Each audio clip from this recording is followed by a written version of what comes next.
Construction Coach here. Today I'm going to show you how to build this beautiful copper handrail.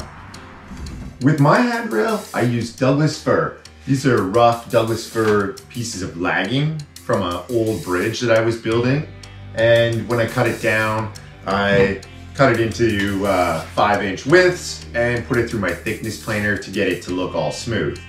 Here is the 1/2-inch copper spindles with the brushed look finished on them. This is what they look like beforehand. You can see quite a big difference in finish. And I just checked this morning, this is a $20 spindle, 12 feet long. So I'm making 4 for 20 bucks. So that's a pretty cost efficient way to build a handrail. And just for you guys, if you're gonna try to mimic the design, I use a 1/2-inch hole when I'm drilling into the bottom rail and into the top rail. We'll get into that a bit further in the video. So you don't necessarily need to create your own dimensional lumber. You can make this design with 4x4 posts and 2x6 top rail, 2x4 underneath that top rail, and a 2x4 at the bottom, standing on edge to give it some rigidity to not sag. Now, the stronger your bottom piece is, the less sag that is possible to happen. So keep your bays short. I went over 8 feet on my upstairs, but my bottom piece is quite large and I'm using pretty heavy material for the top. If you're using 2x4s, I would keep it under 8 feet and over 6 feet, kind of in that range.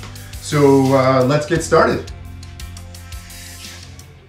I start by taping all my pipes together and cut them as one solid member.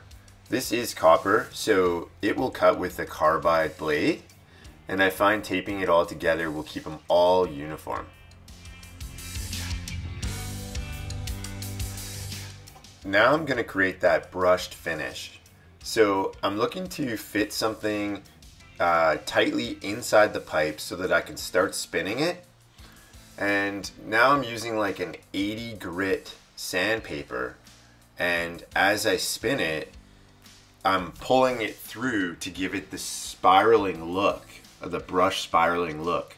So after a little trial and error, I found that using a piece of copper wire and a drill bit, wedge fit it inside the copper pipe, and then I was able to repeatedly go through all the pipes with the same motion to achieve the same look. To figure out the length of your spindles, you're going to have to do some math on how high you want your rail.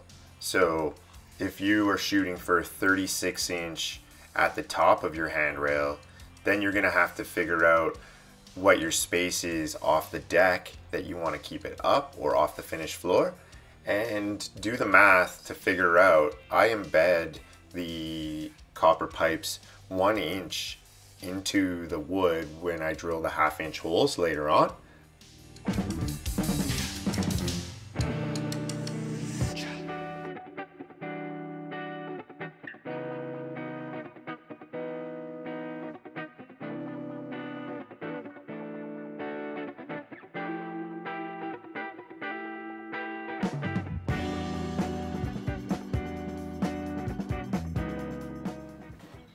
Alright, now all my spindles are finished, so I'm going to run my posts through the thickness planer to get them all nice and smooth. As I mentioned earlier, you could use dimensional lumber from the hardware store to create a very similar look. I just had the extra wood. And now I'm using my cordless router to put a soft bullnose edge on the columns or on the posts so that they are not going to flake off slivers on the corners. And one final step, shine them up with the sander. And you can see I'm setting them on my Douglas fir timber stairs because when I get done upstairs, I'm going to use the same design through the whole house, inside and out. So I have about 120 feet of this rail to build, and I think the shine of the copper will be really nice feature inside the house on that mezzanine level up there. Alright, now that the columns are done, I'm going to run my top rail and lower rail. You can see here I've got a little helper for the longer pieces so that they're stabilized as they come out. And it is always a treat to work with my fiance. We're going to have lots of fun times in this cabin when it's done. And we definitely like to do little projects together, so it should be a lot of fun. Because these are rough timbers, I'm going to run all 4 sides, then use my cordless router with the bullnose bit to soften all the edges.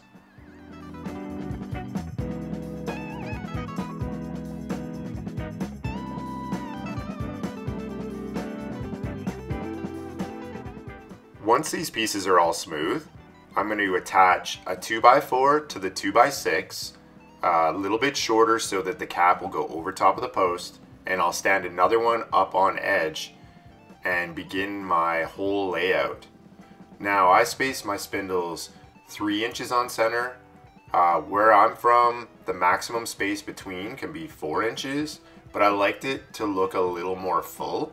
So starting from the center, I mark every 3 inches going outward, and then I'll flip to the other side and do the same.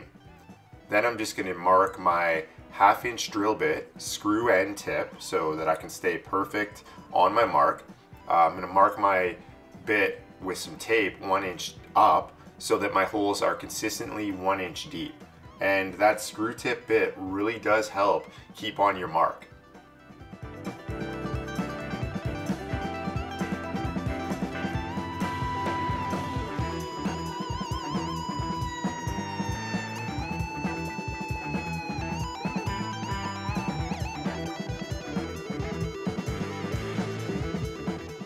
When finished drilling the holes, I will set back down on the ground and use a mallet to hammer all my spindles in to the top piece laying on the floor. Then I will flip over the other side and put all the spindles into the bottom one, use the mallet to tighten down. And I finished off by adding some 4-inch screws through the posts into the ends of my pieces, and that's how it's all secured together. Now I've got my friend here to help me lift it up. It's a little bit heavy to get it into position, and I'm able just to screw right into the side to permanently fasten it.